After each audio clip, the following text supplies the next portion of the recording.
to kind of touch on that because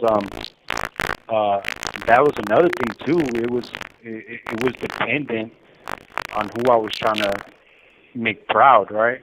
Or who I was trying to have accept me, right? So like now, it's like if the people that I'm trying to make proud is like, you know, my family and like my my teachers or you know, those positive role models, then I'm gonna care about, you know, making sure that I fit the bill for them now, instead of in the past, if it was like how you said, you know, your homies or you know, whoever it might be, whatever negative peers that I whose opinion I valued, then I was trying to fit that mold.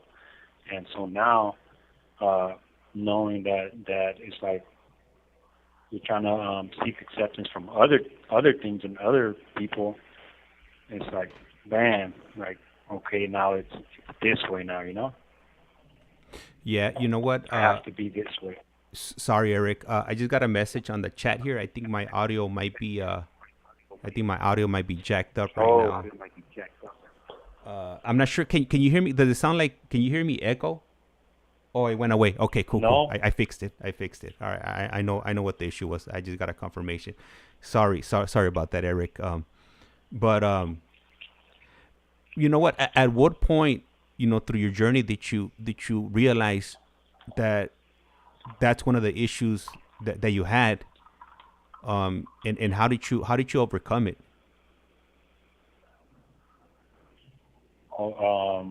Like caring about what other people thought and seeking their approval. Yep. You know, so like for a long time I held on to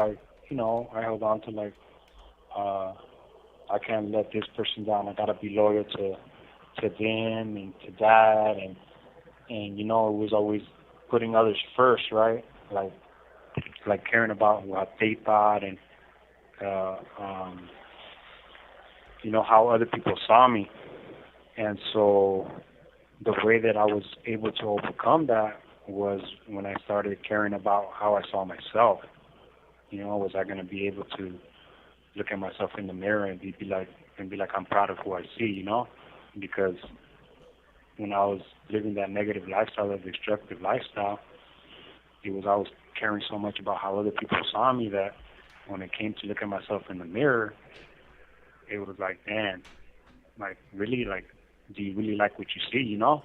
And a lot of the times I didn't, you know, there was shame there, you know, and it wasn't until I was able to put myself first and like care about or worry about how I saw myself, how I, you know, portrayed myself, or you know, what I believed about myself, that I was able to overcome that. Because at the end of the day, I figured, you know, I'm not gonna ever be able to make nobody happy or everybody happy, and so it's like, why not start with me? You know, make me happy in the way that I want to be, and the way that I want to carry myself, and so it was like, you know, putting myself first and raising my own standards, and you know, being able to appreciate who I saw in the mirror. That I was like, okay, like I'm not doing this for nobody else. I'm doing it for me, and that's kind of what helped in that, you know, in overcoming that, and aside from that, just, you know, changing my values as well. I valued other things. I started valuing other things, and when I started valuing other things, I started focusing. Esta llamada y su número de teléfono será controlada y grabada. And I started seeing myself as something different, that shouldn't be trying to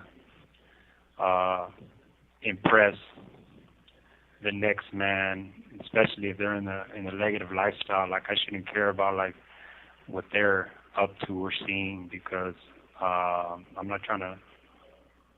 not pursuing that path anymore, you know? I'm not trying to be a somebody in You know, like there's always a saying here that says, "Oh, that fool ain't never been nowhere," you know, and it's like, yeah, I exactly like, I don't want to know where the hell is where is that, you know, like I'm good, you know, so it's like I stopped caring about, you know, what other people had to say in regards to that, and that was what was fundamental for me to start, you know, being who I was, being myself at the end of the day, caring about what I thought, not so much about Le queda un restante de 60 segundos.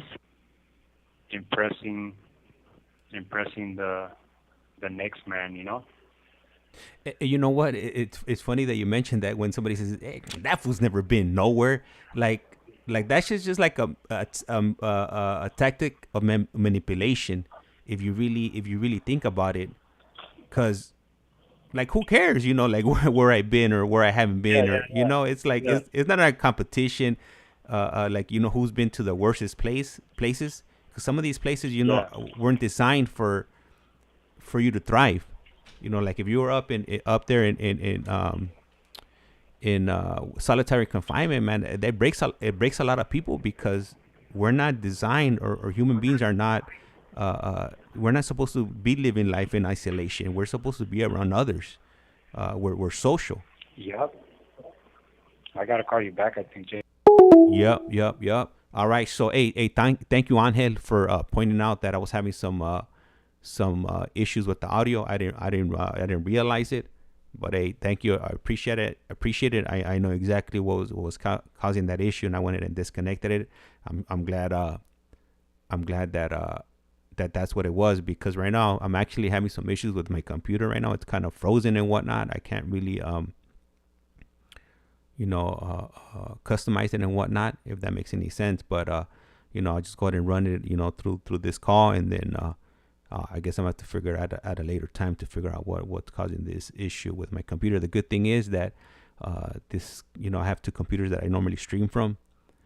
This is the desktop here, so I guess I'll be switching back to my laptop. I'm not sure if you could tell the difference between the audios, and if you guys could tell when I'm streaming from different computers, but the setups are a little bit different. Right there on the screen, if you look at where it says add CollectCallFrom in yellow, that means that I'm on my Mac. All right. This call is now being recorded. Esta es Global Telling. Usted tiene una llamada prepagada de Eric Fuentes. un individuo encarcelado de la prisión estatal de Sentinela, California. Esta llamada y su número de teléfono será controlada y grabada. You have a prepaid call. You will not be charged for this call. Para aceptar esta llamada, diga o oprima ahora el 5. Gracias por utilizar Global Telling. Eric Fuentes. Fuentes. That's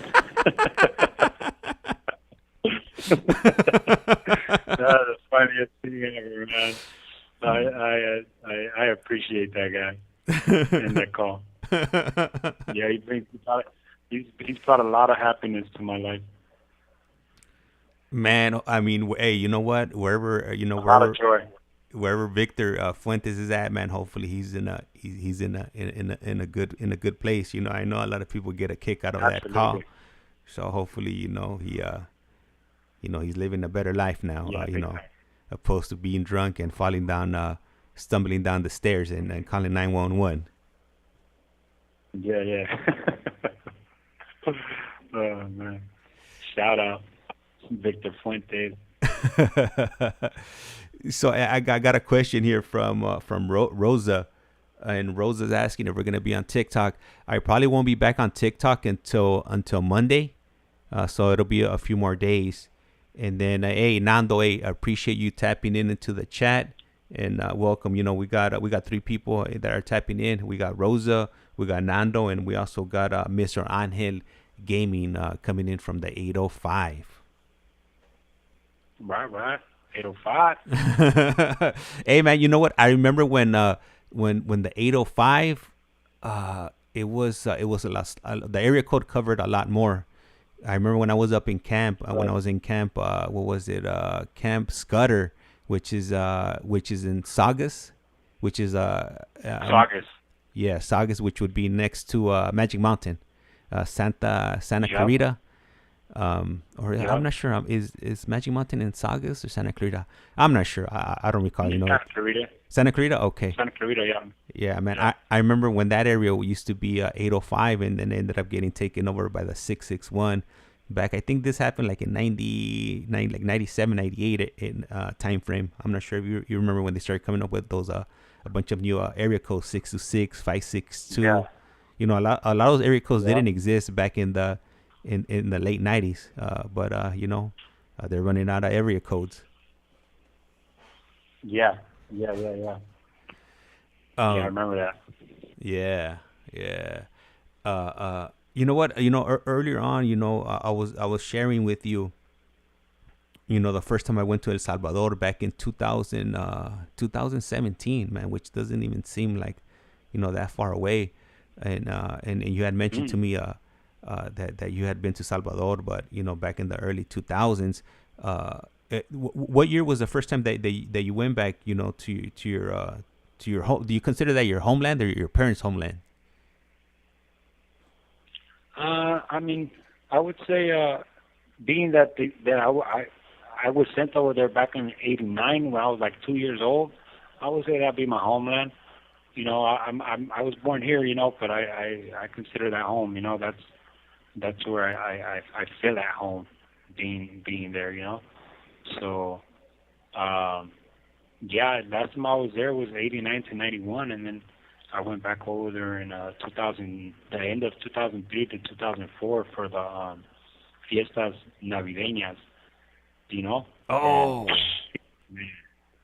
yeah. Man, hey, you know what? And it seems like they be having all kinds of fiestas.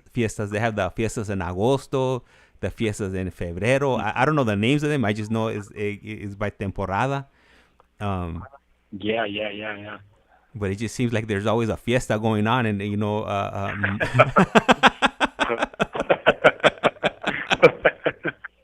Fiesta, yeah, it's all kinds of fiestas. Give us a reason. Man, my lady has his cousin that it seems like he's flying out there like 3-4 times a year because there's always a different fiesta going on. I'm like, man, shit, I want to do it like that. But the lifestyle out there is different. Very much different. It's more, well, now it's more, laid back, it like hanging out in a hamaca, swinging around, drinking some agua out of a coco, agua de coco, from an actual coco. Yeah. From the coco. Yeah. Yeah. Heck yeah. Man. Cracking that thing open once it's done, eating the coco. You know what I'm saying? Yeah. getting that cuchara and scraping it out. Yeah. And exactly. And these are not the cocos we're used to. These are like the big cocos with that green like outer shell. Because out here, we're just used to the little round brown coco, but in actuality, it's in like encased. It's in a suitcase, if you will. Yep. And you got to take all of that off, to get into a. Yeah, you got to peel that. Yep. My lady's always telling me that she has this uncle out there. That he could crack a coco with his bare hands. I'm like, I don't know, I don't believe it. Those things are pretty. They're pretty tough. Hell yeah, them things is hard as hell. You could do that, damn. Be breaking through brick. Esos son manos you got some big ass hands. Yeah. For real. Let me ask you, Eric, man, can you share some of those memories, of you being out there, and how often do you think about that? Is there any type of music that brings those memories back to you? Yeah, man. Cumbias, for one. La Sonora Dinamita be taking me back over there. ASAP. But man, no. Esta llamada y su número de teléfono será controlada y grabada. aside from like them good memories, like them good times of like being at those fiestas, and they'll be having like the orquesta playing music and cumbias, and like people are dancing and things like that. I think one of the biggest memories that stayed with me, being over there, right? Because you know that the country, it was, I don't even know what it's considered now, but at one point it was considered a third world country. You know, it's very impoverished over there, very poor, right? And so one of the biggest things that stayed with me when I went over there was, you know, because over there's like dirt roads, you know, next to mountains. There's like I don't know how many, it's like 20 something volcanoes over there, right?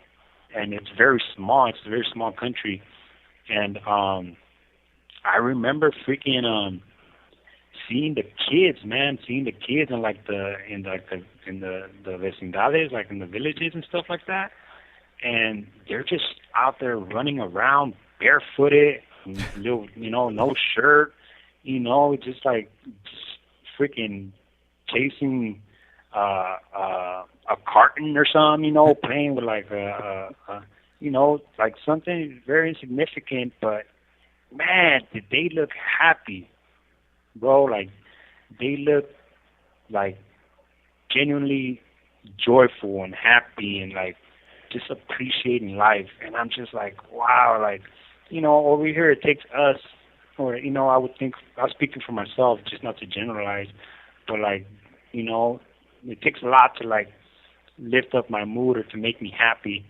you know, and to see that just like the smallest things over there, like just enjoying the weather, being outside, running around barefooted, enjoying that and having fun with it, and just like appreciating that. It was like, wow, it spoke volumes, you know, as to like how much people appreciated life over there, you know, the simple things, the little things, you know. And so I was just like, damn, seeing these kids all happy like that, and then they'll come up to you and they'll be like, hey, tiene un cinco. They'll ask you for like a nickel, you know. Yeah. And it's like a nickel, you know, and it's like, yeah, here you go, you know, for some candy or whatever. And yeah, man, that was like one of the biggest things that stayed with me over there. Like, damn, how they appreciate the simple things in life, you know. And yeah, you know, and so it's like it reminds me to be grateful of the small things, and, you know, allow those things to bring joy into my life and make me feel good, you know, by noticing the little things, you know. Yeah. So yeah, that was like one of the things. You know, I was gonna say right now. So, you know, we went back to El Salvador back in I think, was it like we went with we've been numerous times in the last few years, but I think like 2 years ago we went, and my wife's family, they're from a place called Chalatenango, which is maybe like, I would say like it's like maybe like an hour and a half, 2 hours from the La Capital, which would be San Salvador. And right. And before we left, you know, we packed up like gifts and stuff, like shoes, shirts, shorts, and then we took some coloring books, crayons, and whatnot. And the family members that we went to visit over there, you know, there was a little girl, and I told my little lady, you know, give her a coloring book with crayons. Man, that little girl was so happy with that little coloring book. Man, exactly, man, exactly. That's exactly what I'm talking about. Like absolutely, yeah. That's a great point. Like, I like everything that I took, I left over there, you know, and they were so appreciative. All my cousins and like family members, like they're even asking me like, hey, like who you gonna give those shoes to? You know, like they're yours. Like don't even trip, you know. Like I'll leave in some chanclas, you know. Like you didn't even trip. Yeah. Yeah, but you know, but it's different because the family members that we took the stuff to and that they live in the city, esos, they looked at esta mierda que es. ¿Para qué quiero esta mierda? Quiero un teléfono, quiero un Samsung o un iPhone. Oh yeah. Those are the bougie family members over there. You know, those are the bougie ones. You know, like, oh hell no, I ain't gonna leave you nothing. Yeah. And I tell my lady, man, le damos una bolsa de mierda esos puyas que quieren un iPhone. ¿Qué piensas que somos de dinero? Like, but it's funny, man. It's funny. You know. Yeah, it's so funny. But yeah. Then just based on where you live at, it's gonna different things are gonna make different people make them happy. Like you were mentioning a little bit earlier on that sometimes when you're down and I'm not exactly sure what words you use, but it takes a little bit more, just to get you bring up your spirits. Right. Exactly. Yeah, man. Exactly. Man, I'm glad you shared that little story right there where the kids kicking that little can around, or you know what, even like yeah.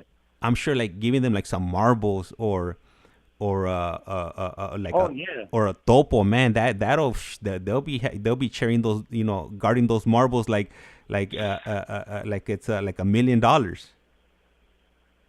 Yeah, man, I love trompos too, and las canicas. Yeah, all that. The canicas, that's right. Mm-hmm. Canicas, man. I used to love playing canicas or marbles when I was a kid. And and we have a few other people tapping in. We got LA Analyst tapping in, and she says, James checking in. Cumbias are always a party starter. Oh, for sure. Mm-hmm. Man. Yeah. Get you moving. Man, I wish I could move, man, but I got 2 left legs, man. But it doesn't stop me from enjoying the music when I hear it. At least try now. Hey, get that pilsner on me, and I'll be good to go. Like 3-4 of them, and vámonos. Hey, you remember that, right? Not the pilsners. Dang. Yeah, that's like the Coronas of El Salvador right there. Yeah. Le queda un restante de 60 segundos. La Pilsners. Yeah, I can't even say it like that. I wish I try, but my Spanish is not very good looking. I try to do it, but it's hard. It ain't easy. It's all right. I understood. You think. Great, I got it as soon as you said it. I'll be right now because lately I've been practicing. I'll sit there and I'll tell my lady, mira vos, voy a practicar mi español para El Salvador, para que sí, but I can't. You could tell that I'm faking the funk. Oh man, who impresses me all the time when they try to. Esta llamada y su número de teléfono será controlada y grabada. My girl, man, she's like honorary Salvadorian because she be picking that up like nothing. I've been like. All right. So we got cut off right now. He should be calling back. But my lady, she's pretty decent herself. Whenever. Sometimes, she'll call that pupuseria, and I'll be like, hey, háblales como que eres salvadoreña. And she could do it, she could pull it off. And she's funny because I remember this one time we went to Puerto Rico on vacation, and I don't know where we were at. I think we were like at the hotel, and like I think we were washing, and a Puerto Rican lady came up to her, and I think she asked her like, hey, like if the laundry machine was working, and my lady told her, "Esto no sirve," and then she walked away really quick before the lady started trying to have a conversation with her because she was gonna blow her cover that she really wasn't Puerto Rican. This call is now being recorded. Usted tiene una llamada prepagada de ERICK Fuentes. Un individuo encarcelado de la prisión estatal de Sentinela, California. Esta llamada y su número de teléfono será controlada y grabada. You have a prepaid call. You will not be charged for this call. Para aceptar esta llamada, diga o oprima ahora el 5. Gracias por utilizar Global Tel Link. Bueno. Hello. Bueno. Hey, so we got a comment out here from Khalifa Boy. He writes, "What up, homie? Okay. Keep your head up." That's there for sure. Got to. Yeah, man, absolutely. You know, there ain't no other way. Hey, so right now, thank you for that. Yeah, oh man, hell yeah, that's what I'm talking about. Right now, before the call got cut off, you're speaking about your wife, saying that she was an honorary Salvadorian. Honorary, yeah. Honorary Salvadorian, yeah, man, yeah. She be, you know, she be practicing the lingo too, and she be hitting me with stuff, and I'll be like, what? I'll be like, where'd you learn that at? You know? So we just be cracking up, you know. She's like, man, I love the language, and we hope to visit over there someday as well, you know.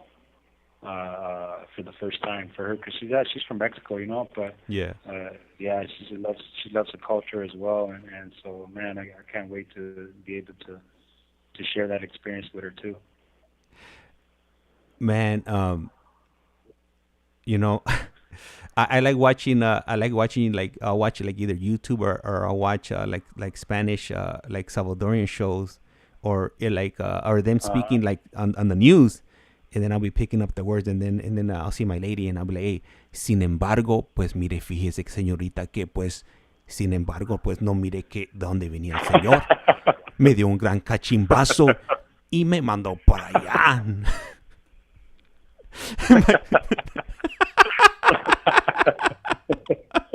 Oh hell yeah, yup, that's it right there. Oh yeah, for sure. Mire, señorita, no, es que no lo mire, el señor, no, hombre. My lady be like, she'd be like, man, you sound like a Mexican trying to talk like you're Salvadorian. I'm like, man, I'm trying, you know, I'm really trying, but it's hard, it's not easy. No, there's like a little, there's just like a little hint right there, you know, like it's just like that's got to come out, you know. But yeah, no, yeah, my lady, she be testing me too. And she'd be coming up with words, asking me if I know what they mean and all that. I'd be like, damn, I didn't know that one. You know, I'd be getting caught. Like, shoot. Yeah, you know what? And there's a lot of words that I don't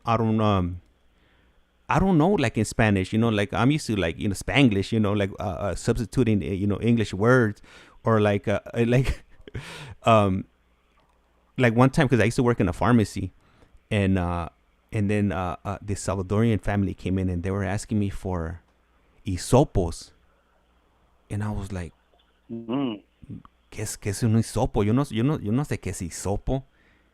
And then she was like, las cosas que para limpiarte los oídos. I was like, oh, los Q-tips se llaman hisopo. Hisopo, mira. I was like, ¿y qué? I was like, I don't know what that is. I'm used to like Q-tips. My mom calls it Q-tips, and that's what I call it. Yeah. I always thought it was Q-tips in Spanish too, but apparently not. Right. Yeah. I didn't know that one either. That's a new one for me too. I'm put that in my vocabulary test. Yeah, you know, you want to throw somebody. Yeah, you want to throw them off, and they be like, "What, hisopo?" Another one too. Yeah. You know, because in Spanish, you know, depending on what country you come from or where your people come from, we use different verbiage. Like one of them is pajilla. All right, and then pajilla, Salvadorians call it's pajilla, right? Salvadorians we call it. I think we do. And then there's popote. Oh no, do we call it popote? I don't know. It's one of the others. Oh, sí, la pajilla. Okay, we call it pajilla, right? Esta llamada y su número de teléfono será controlada y grabada. I get confused. The straw. The straw, yeah. And then in Puerto Rico, they don't call it either of them. In Puerto Rico, they call it a solbeto. Oh wow. Okay, eso sí no. I don't know that one. Yeah. So so it's a trip, you know. We all speak Spanish, but we all use like different lingos. For sure. And then whenever I like sometimes when I went out there, we went to pick up oh man, like, so out there, like, birth certificates le dicen partidas de nacimiento. Yeah, And then I think in other places they call it certificado de nacimiento. Okay. So stuff like that always throws me off. So I'm always trying to expand my vocabulary in Spanish. In Salvadorian. Hey, so Rosa writes, so how we were talking about those Q-tips. She writes in Spanish is cotones, something like that. Shoot. Yeah. The cute. A Q-tip, yeah. Okay. So it's hard to keep track. My vocabulary in Spanish it's very limited. But hey, if I'm on the street and I need to get from point A to point B, I could communicate like that. But if you throw me like an office setting, I'm always like, ¿qué dijo? No entiendo. Mire, fíjese que soy de los Estados Unidos y no sé. And then they'll just start laughing like this fool. Hey, they got that that app. They got those apps on the phones now too, where they translate and stuff.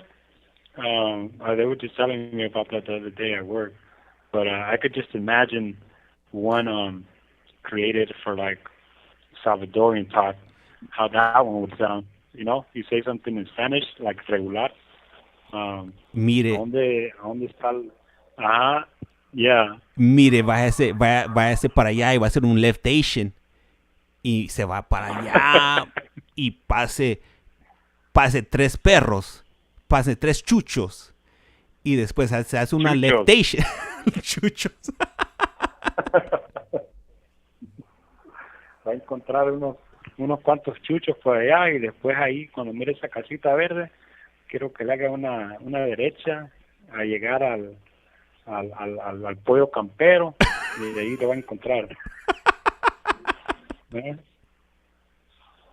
That's funny, yeah, that we use landmarks, instead of using addresses, because addresses, like, if somebody gives you an address out there, good luck. But if they give you a location, then that's how you're gonna get there. Like, addresses are they're no good out there.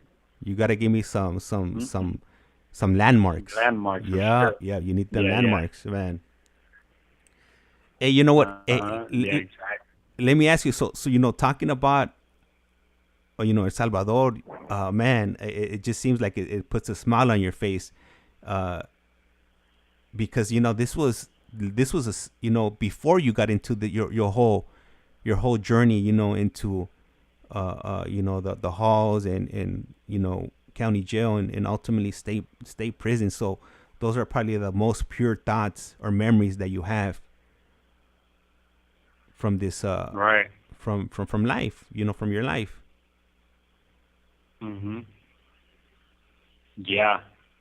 Yeah, for sure. The ones, man, and I'm so grateful for my mother as well. Rest in peace. That she was able. That she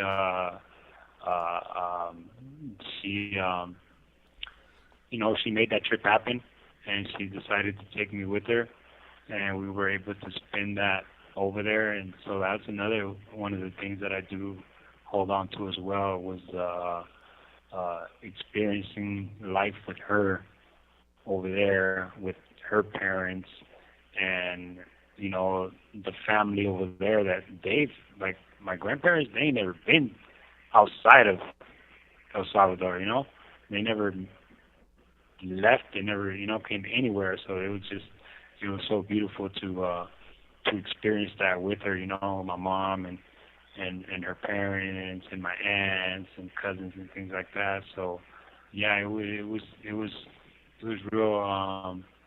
beautiful, to go out with my mom to the beach and to the fiestas and having, bailando con ella, people así, like it was nice.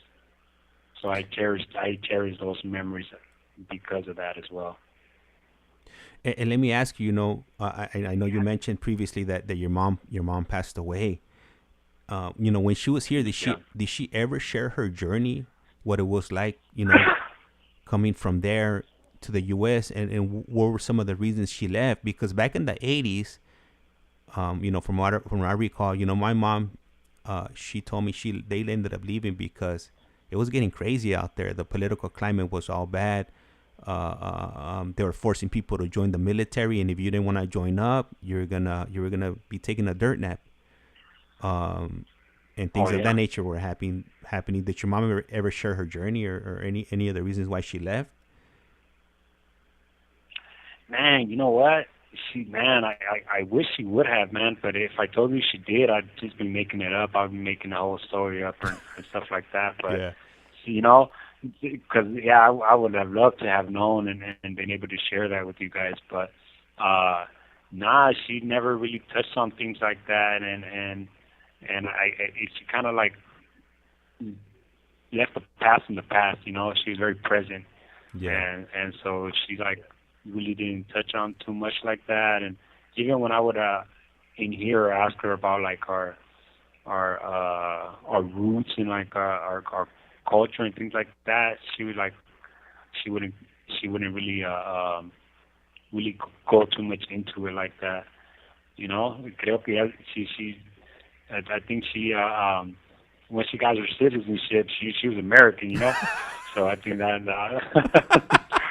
so I think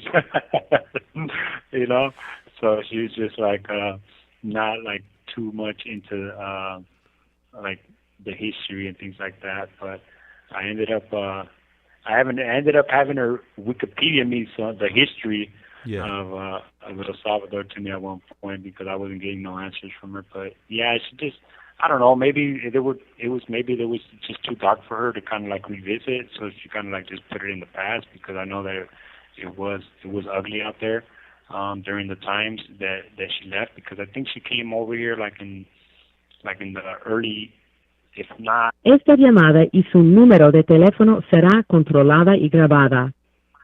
If not late 70s, early 80s, and I know that it wasn't like I know that they ended up in Texas when they got here, because my older brother, he's a Texan. He was born in Texas. Yeah. And then I was born in California, so I'm sure it was a journey. It was a journey for them. You hear about like La Bestia and riding on that train. Crossing like three borders, like Los Tigres del Norte got that song Tres Veces Mojado. Because you're crossing so many borders to get over here. So, yeah, I'm sure it was a rough journey. Yeah, definitely treacherous. A treacherous journey. Man, good thing they didn't stay in Texas, man. Because Texas, you would have ended up busted in Texas. It would have not been all bad out there. They don't play around. I'm not sure, but yeah, I think they still got the death penalty over there and things like that. 100%. Yeah. And they exercise it. There's no, you're gonna be sitting on there for 30 years, and they fast track it out there. Le queda un restante de 60 segundos. Yeah, they fast track it for sure. Yeah, I know. We just got hit with a 60 seconds. If you want to go ahead and call back, and then we'll bring you back to present day. Maybe you could share some human interaction with anybody, whether it's other individuals, free staff, correctional officers. Something maybe you could touch on something like that. I'm not sure if something like that comes to mind, but when you call back, then we could get back into your journey. For sure, absolutely. All right. Let me call you back. All right, cool. Thank you. All right. Yeah. All right, so we're currently on the line with ERICK Fuentes. And he should be calling us back shortly. These calls, unfortunately, they only last for 15 minutes. After 15 minutes, they are cut off, and they need to dial back in. Right now, I'm waiting. I just ordered a new microphone. Don't tell my wife. But I'm waiting on this new microphone so I could go ahead and finish up my my whole setup, so I could start utilizing the phone on the wall. I could go ahead and start taking those calls. And there it is. ERICK is back. Here we go. This call is now being Esta es recorded. Global Talent. Usted tiene una llamada prepagada de ERICK Fuentes. un individuo encarcelado en de la prisión estatal de Centinela, California. Esta llamada y su número de teléfono será controlada y grabada. You have a prepaid call. You will not be charged for this call. Para aceptar esta llamada, diga o oprima ahora el 5. 5. Gracias por utilizar Global Talent. Hello. Yeah. Yo. Yeah. Yeah. Yeah. Man, so we just got I just noticed we got your tocayo in here. We got Wendy Martinez in here. Hey, what's up, ERICK? Thank you for tapping in. Appreciate the support. Yep, I appreciate you, man. Tocayiti. Hey, and that's a new word. That one that's new to me. I've only learned that word in the last maybe few months or so. So I'm trying to utilize it. And I just wanted to also for those that don't know all the ERICKs out there, but I come to find out somebody shared with me another ERICK that I think he was like he was like from he was like Scandinavian, I think, like it comes from like over there, right? The name, yeah, and I guess it means king like. Oh, huh? Interesting. That's news. I have to do a little bit of research on that. Yeah.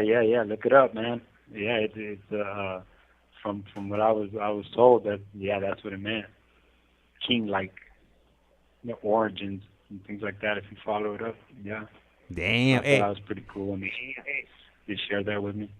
So now when I hear ERICK, I'm gonna be hearing the song from the Lion King.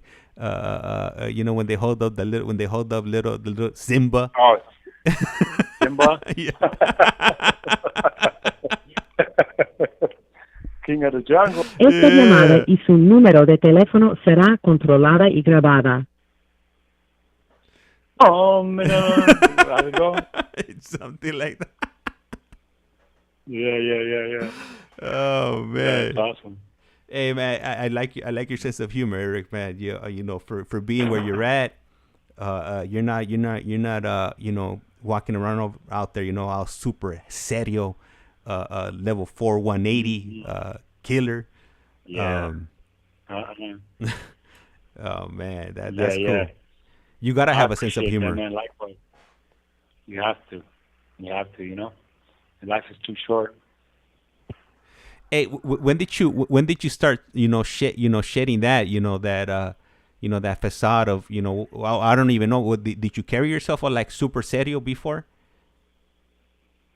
Oh yeah for sure. I got pictures of like when I first came in and I'm like I got this face of like, oh yeah, like this guy he's an angry person, like this guy looks angry, and it just slowly started happening. Like once I began to accept who I was inside instead of trying to like cover up, like, and we're talking about like those human experiences, like those humanistic experiences in here, and I think what helped with a lot of that was like these these outside organizations that would come in here to visit you and set up these programs for you, and they'll come and they'll freaking shake your hand and you know, treat you like a human and talk to you and like motivate you and tell you all these wonderful things about you, you know, what they appreciate about you. And it's like, oh shoot, like you know, they made you feel safe and cared for and loved. And so like once I started experiencing these things, and I was like AVP, like right, AVP is one of them that comes in and they do a workshop for like 3 days. It's alternatives to violence, and they have like all kinds of activities and things that you do in there, and they just allow you to be yourself, you know. And so it was like through participating in these programs where, you know, you felt comfortable enough to kind of like put your guard down and opening up and like being cool, like just being yourself, and then like other people not judging you and like them being the same as well. That's what kind of helped with like, oh shoot, I could just be myself, you know. And like slowly but surely, like that moved into just being who I was. Like, oh, I don't have to, you know, keep this facade up. Like, you know, like it's all good, you know. Like I'm safe, you know, because for a long time, especially growing up with trauma and you know, abuse in the home and domestic violence, I lived in fear a lot, right? Like that was my thing, fear. I was like, I didn't feel safe anywhere. I didn't feel comfortable with you know, I was quiet. I was quiet, very guarded. Couldn't really share too much because I didn't trust and things like that. So I think it came with like healing from that trauma as well, where, you know, I was able to start feeling safe to be myself and not feel like somebody was out to get me, or like, you know, feeling in fear.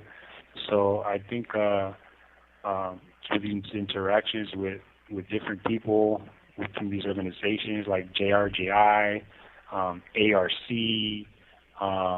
AVP, you name it, like that would come in here and embrace us, like that began to start helping me shed, you know, that wall, that super serio, like that's what kind of started helping me. Like, okay, and, you know, like I'm all right being myself, you know, I'm safe.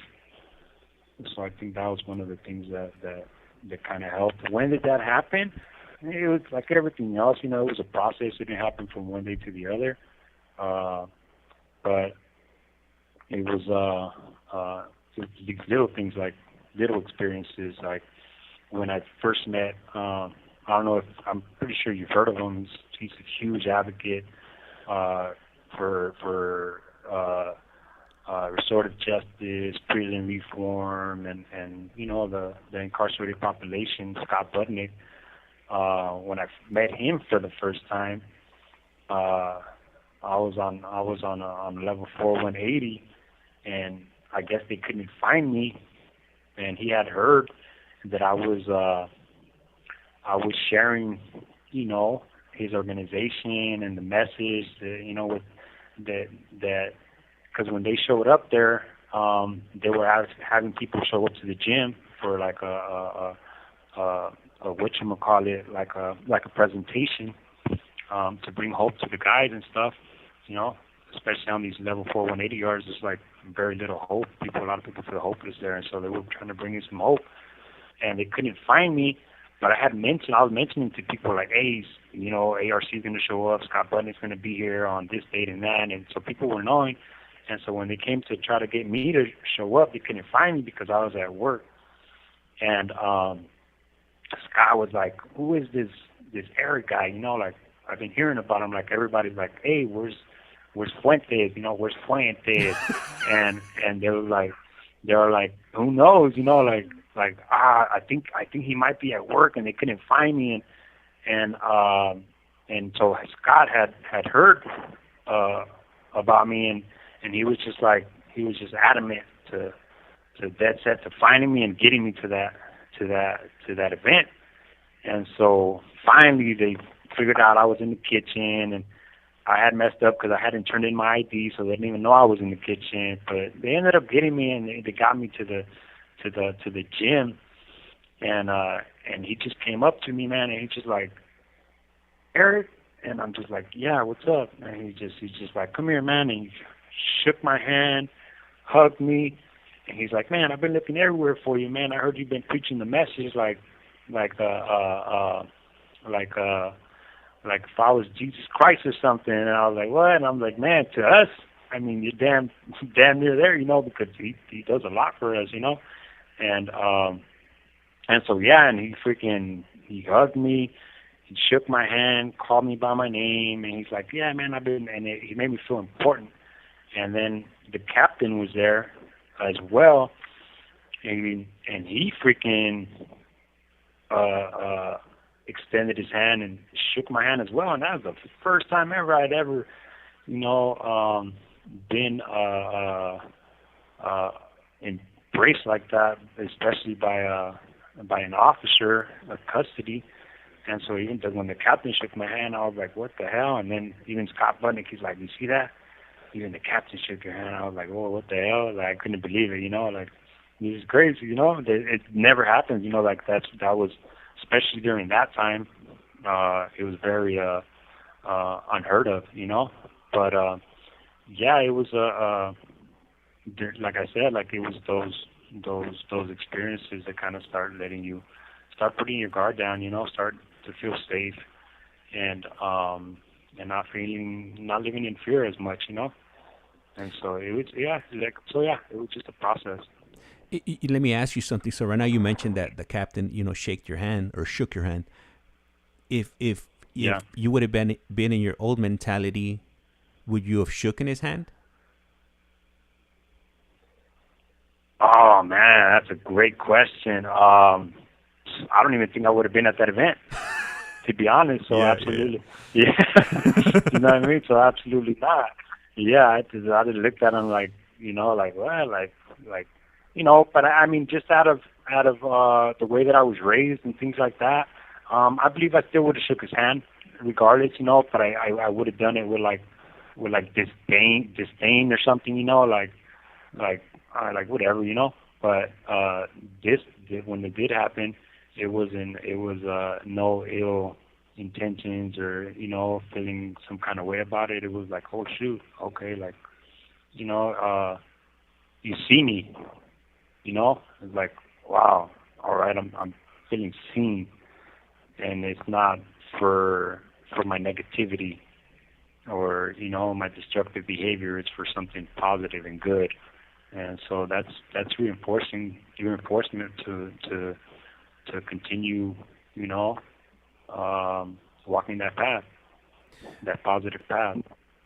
You know what, Eric? I want to share something with you, and it's kind of embarrassing. So, you know, prior to me, you know, starting this journey, like I heard of ARC.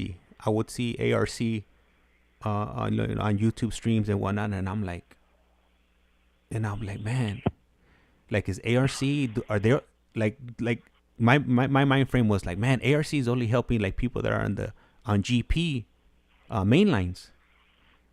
Right. Because that's all you would see. You would just, like, the videos and whatnot that I would see, it was just them interacting with the main line. And then, right. And then, you know, coming to find out, you know, like, this is an organization. They don't care, you know, where you're coming from, whether you're coming from the main line or non-designated yard. But, you know, just thinking about, you know, like a few months ago, I'm thinking, man, these people are just helping the main line, like, because they couldn't possibly be helping the non-designated yards. And a lot of people don't talk about that these organizations are there for everybody. These services are for everybody, not just, Esta llamada y su número de teléfono será controlada y grabada. certain populations, no, regardless of what you're there for, they're there to help you and give you a helping hand, and that comes to and that's for everybody. That's just not for ARC. There's what is it, Homeboy Industries, and a few others that I can't even think of right now. But those are like the major. The major ones, the ones that normally ring bells. Le queda un restante de 60 segundos. And people recognize. So yeah, the reason I bring that up is just because if there's anybody else out there that was thinking like the way I was thinking, then it's not true. What I was thinking. They're there to help everybody. Yeah, absolutely. There's even another one too that's kind of like Central American based. It was Homie Unidos. That's out there too. Another little organization that be trying to help out. But yeah, it's for everybody, man. It's just the thing is that people that are not associated no more, it's like there's still that fear there, of like repercussions and retaliation and things like that. But it's at the end, it's nothing like that. It's like All right, so the call came to an end. He should be calling us back shortly, and once he does, we'll go ahead and continue. But like I was mentioning earlier on, these organizations are there to help everybody, not just a certain part of the prison population. They're there for those that want to utilize it and take advantage of the opportunities that are being given to them. Whether it's oh, here he is.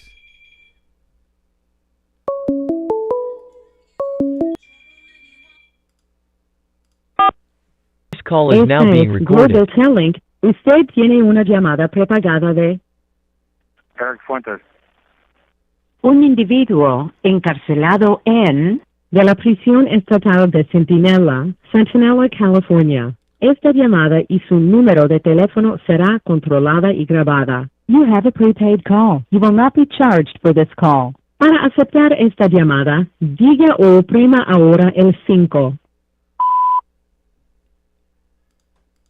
Here we go. Gracias por utilizar Global Telling. Hello. Yo. Yeah. Yeah. Yes, sir. So, you know what? So I want to, earlier and I was talking about Q-tips. So it's cotonetes.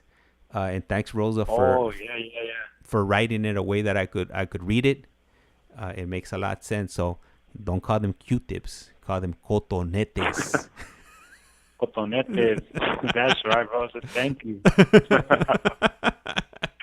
That one's going in the bank too. There it is, ya sabes. Hisopos and cotonetes, depending. And remember, if you're talking to a Centroamericano, it's going to be hisopo, unless they call them in Guatemala, Honduras, and in Central America differently.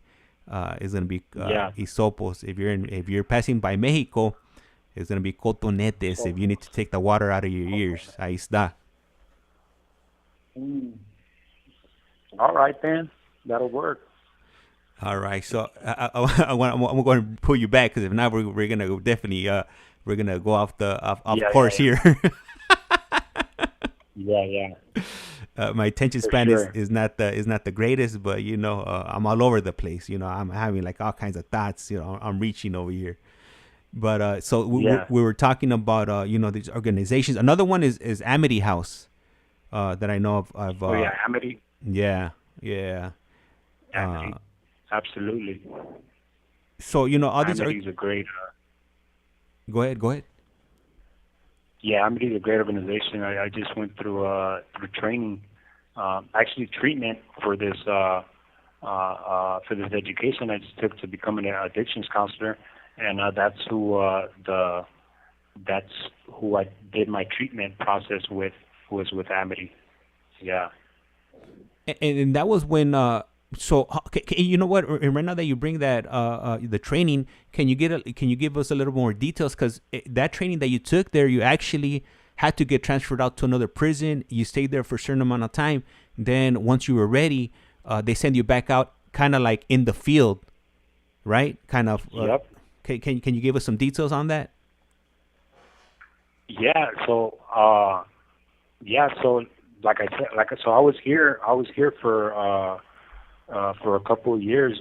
Actually, for like a few years. I was here like 4 years before they offered me the opportunity to become an addictions counselor, right? And so once I decided that I'm willing to take up on the opportunity, they interview you, they screen you, they interview you, and then they'll decide if like, all right, like we'll accept you. And once you're accepted, like they have these hubs, you would say, or I guess headquarters, in other words, right, where they send you, where they have the actual OMCP training site. And so they sent me to Tehachapi, to CCI, California Correctional Institution.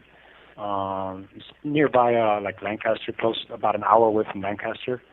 And so there they take you through the process of becoming an addictions counselor. But before you can actually get your education, they put you through treatment, like as like a participant that's going through drug treatment and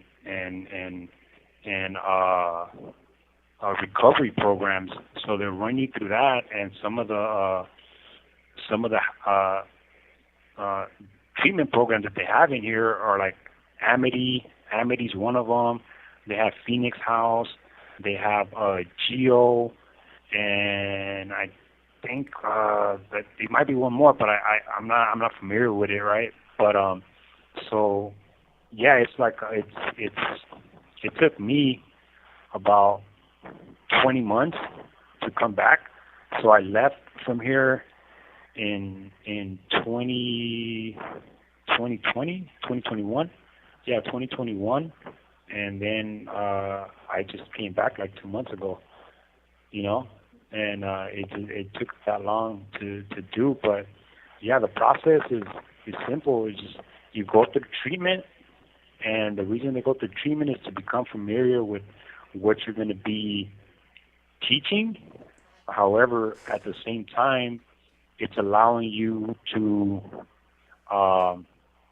address some of your issues that you might have overlooked or probably never addressed and like didn't think that you had. And so you go through like a bunch of different programs. Like you go through Victims Impact, where it teaches you about the impacts of crime on victims. You go through Parenting Inside Out, where it teaches you about developmental stages of a child and being a good parent while incarcerated. Thinking for a Change, where it's about like restructuring the way you think. And all of this is all evidence-based material, education, or curriculum. Esta llamada y su número de teléfono será controlada y grabada. It's all cognitive behavioral intervention, CBI, or known as CBT, CBI, cognitive behavioral intervention, or treatment, and so, yeah, you go through that process first, and that's like I would say it was like 5 to 6 months. It's an accelerated, and it's what they run here as well, but right here is a little longer. And so you go through that process of addressing your issues, going through the curriculum, really taking it on, and then once you make it through that, they'll put you in the education portion, where they have instructors come from all over the place. Like, man, we had doctors come talk to us about addiction and educating us on addiction and how it works and how it affects the mind, the brain, your bio. We had people come and teach us like other tools, other skills that they use, like motivational interviewing, pharmacology. It's like a lot, man, but it's like grade A education that they give us, man, and so yeah, you go through that, and eventually once you're done going through all your instructors, and they got great instructors too, like they come from like we have like a couple of instructors come from like Camp Pendleton, and teach us denial management, motivational interviewing, pharmacology, the therapeutic, being naturally therapeutic, like things like that. For a counselor, they really equip you. And once you go through that, through all that education, eventually they give you the exam. They come and test you for the exam. And out there, it's backwards. You get your hours first, and then you take the exam. And here, since we don't have, since it's different, we get all our education first. We take our exam, and then we get our hours. And so once I finished with that, and I passed my test and got my graduation, they sent me back to where I came from, which was right here, to work in that field.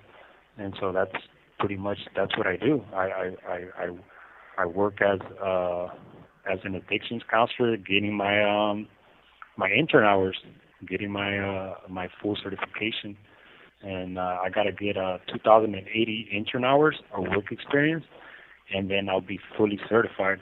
So that's what I'm working on right now, and man, it's been awesome. It's been amazing. But yeah, that's that program, and they have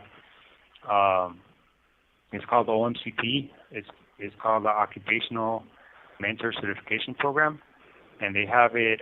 They have a site in Tehachapi. They have one in CMC, San Luis Obispo. I think they have one in Folsom, New Folsom, I think, and Lancaster. Yeah, different places where they send you to go get this training. It's amazing, man. Yeah. And when you get the certification, is that a certification through the state, or who issues out the certification that you get? Oh man, that's the amazing part. Like that's the best part about it. That these are actual certification boards from the streets. Like it's not CDCR. It's like I'm certified through Katie and ACCBC, and that's who gave me my test and who I'm certified by. So like if you were to go to like ACCBC.org and put in my name and my registration number, my registered addiction counselor number, I would pop up like as a potential addictions counselor.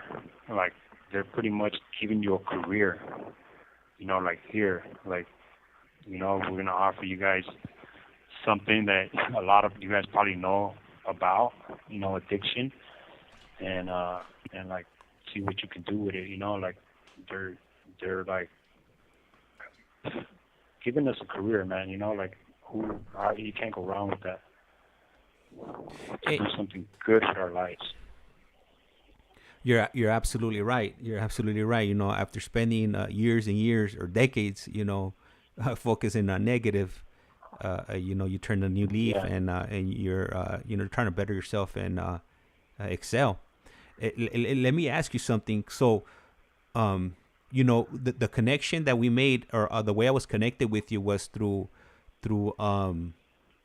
David. David was the one that connected me to you, David Lopez. And did you know him? Was it David or was it? It was Jesse. No, it was Jesse. Jesse. Okay, sorry. Yeah. Jesse Nava. Yeah. Okay, yeah, that's right. So Jesse, did you know Jesse before So you were there. You were in Centinela in 2001. You said, and then you left. So you were there when he was there, then, right? Yeah, I was here. I got here in 2017, and then I met him while I was here, and I've known him since. And so I've known him this whole time since he got to this yard. Oh, okay. So you've seen their transformation then, firsthand. Absolutely. Yeah. I mean, I would say that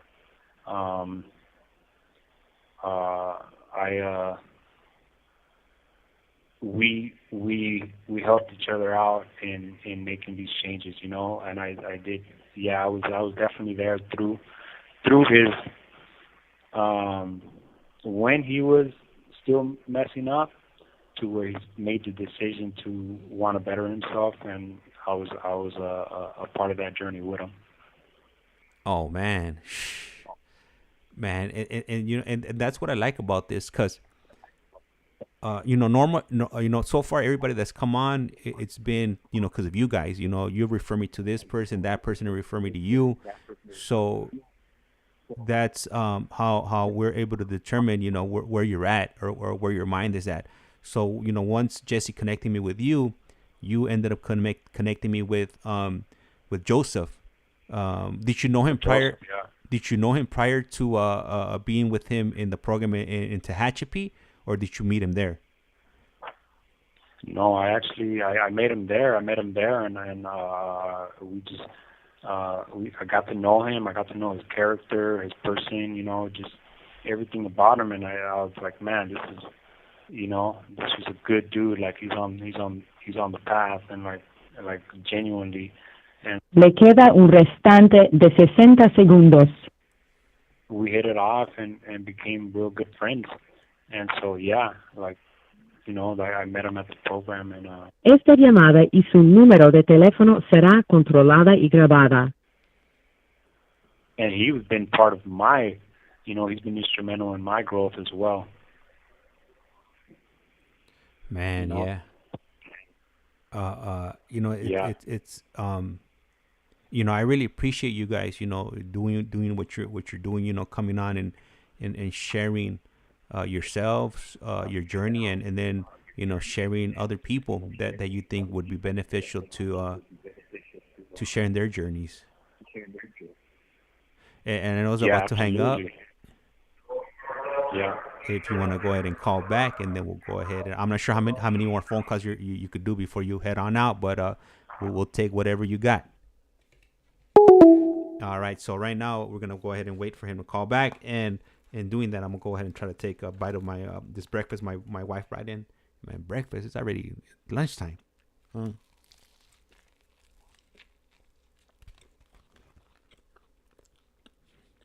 Hopefully I don't choke because she didn't bring me anything to drink.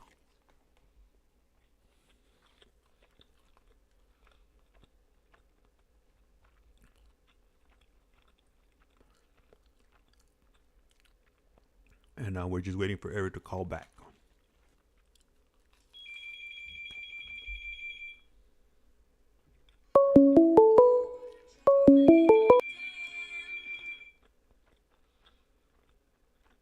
Esta es Global Telling. Usted tiene una llamada prepagada de This call is now being recorded. un individuo encarcelado de la prisión estatal de Centinela, California. Esta llamada y su número de teléfono será controlada y grabada. You have a prepaid call. You will not be charged for this call. Para aceptar esta llamada, diga o oprima ahora el 5. Gracias por utilizar Global Telling. Yeah. Hello. Yeah. Hey. Yes, sir. Yeah. Yeah, I think we'll probably possibly have like a couple more. Probably do a couple more. Probably like 2 more phone calls. Probably this one and another one. What do you think? Yeah. we could definitely do that. My apologies. My wife just brought me breakfast, but it's lunchtime, and I was trying to get it in before the call reconnected. Well, or we could probably just do this one, and you could go ahead and enjoy the breakfast. It's more like brunch, to be honest. Man, about to be dinner. About to be dinner time. Yeah. Yeah. So right now, before we were cut off, oh, there she brought me. Gracias, mi amor. She's brought me a water. She heard me on the live. That's why I said it. Oh yeah. Yeah. All right, that's better. So we're talking about you guys helping out and navigate, or helping me directing me to other gentlemen that are on the same journey or similar journeys that you're on, so we could share with the audience, whether it's on TikTok or YouTube or wherever, Yeah. So when you met Jesse, back in when 2001, or I'm sorry, not 2001, 2018, were you already on the path to change, or did it kind of happen at the same time? No. During that time, I had already been on this path for like fully committed. About like 2 years or like some change like that. Yeah. So I had already been on it. He just came into the fold, and and he was hungry. Gracias, Rosa. Rosa told me provecho. Thank you. Buen provecho. So do you know Jeremy? Yeah, Jeremy. Mm-hmm. Yeah, I know Jeremy. Oh, okay. Hampton? Yeah. Yeah.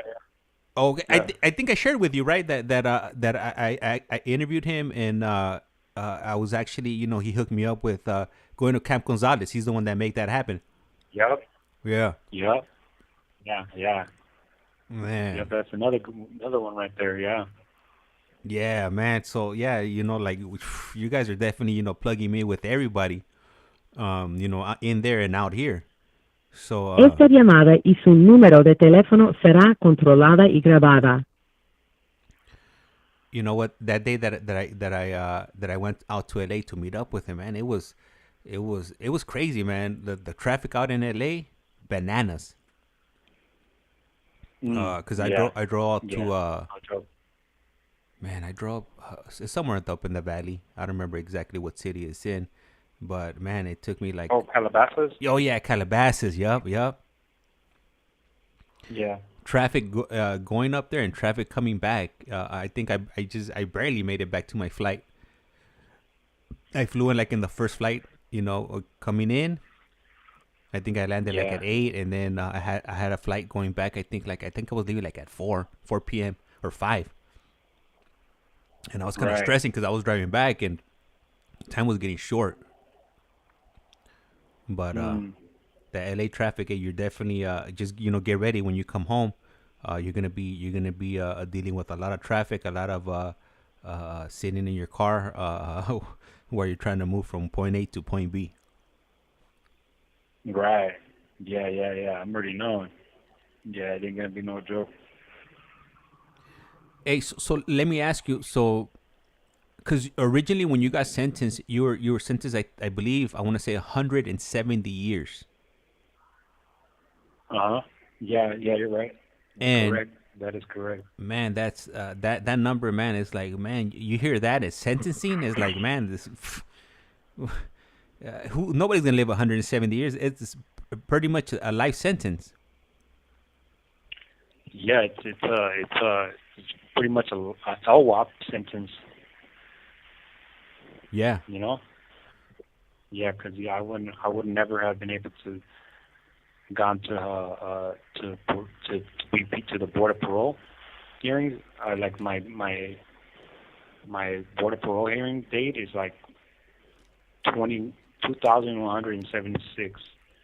to have the opportunity to get out. It would have been that if it weren't for these laws that have changed and impacted my sentence.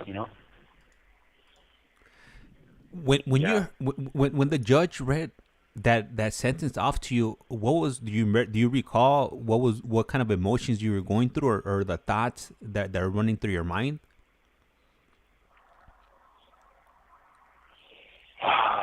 Yeah. I remember him just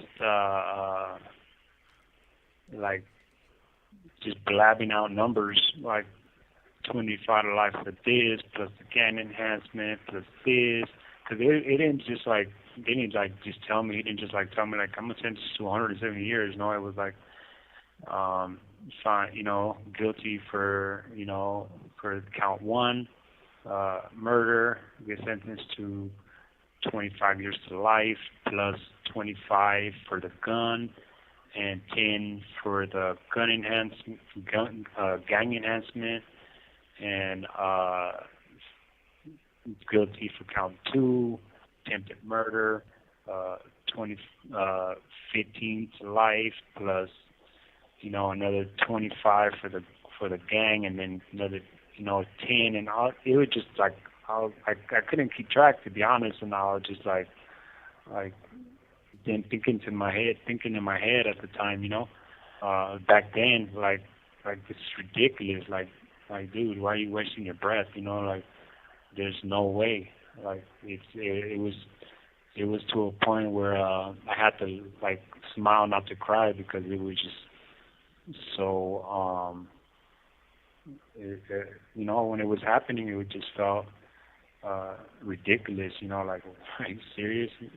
Are you kidding me right now? Like, really? Like, dude, you could just have sentenced me to 70 years and I wouldn't have made that, or or something like that. But yeah, it was feelings of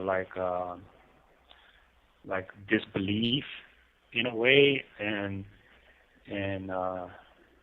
but this is given to where my mindset was at back then. Now I totally understand. Like, absolutely. If you ask me now, do you think if I believe my sentence was fair? I absolutely think my sentence was fair. It was actually unfair, because I prefer a sentence to be fair, right? Eye for an eye.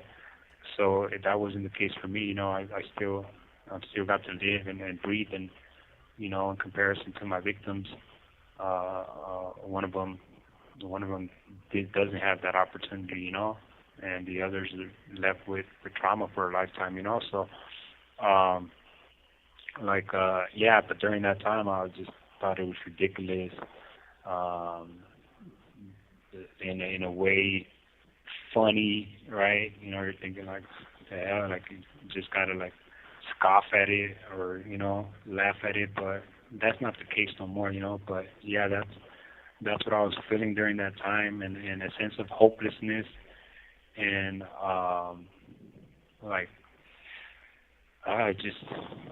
just heaviness on my soul, my body, So yeah, that was it was a lot, Yeah, man, that's something heavy to carry on your shoulder.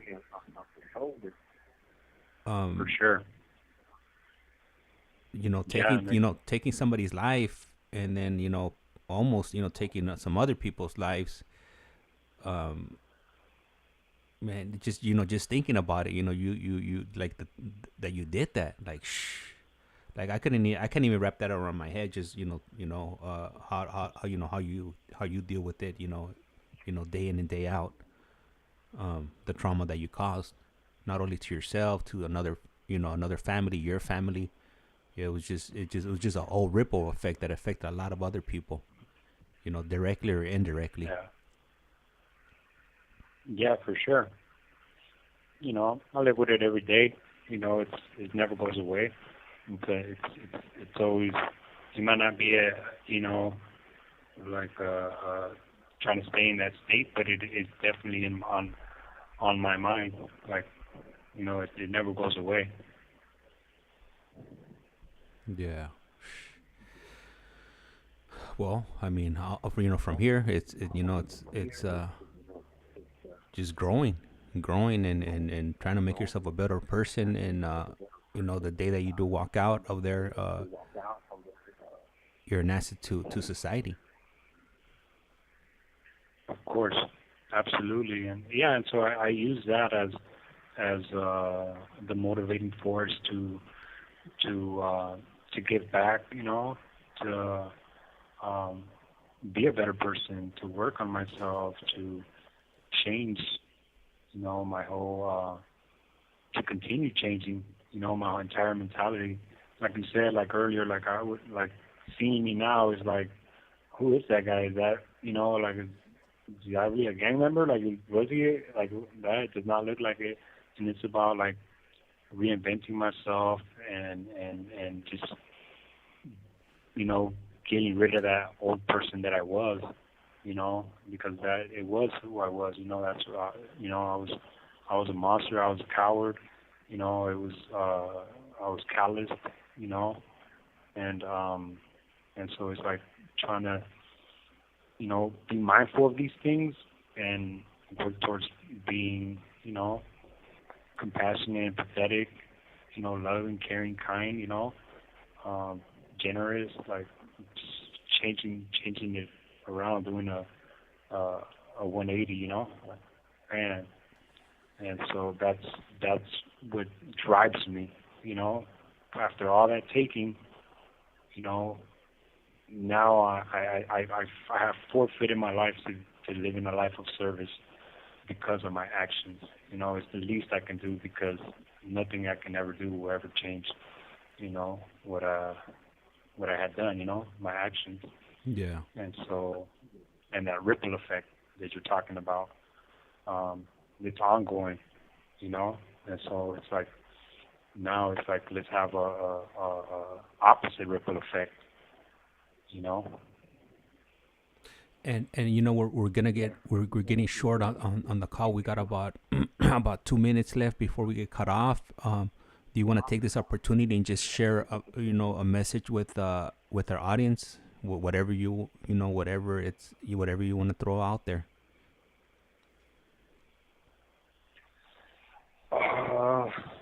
Man, you know, I guess I would say that I'm not allowing that moment, you know, to define who I am today, and it all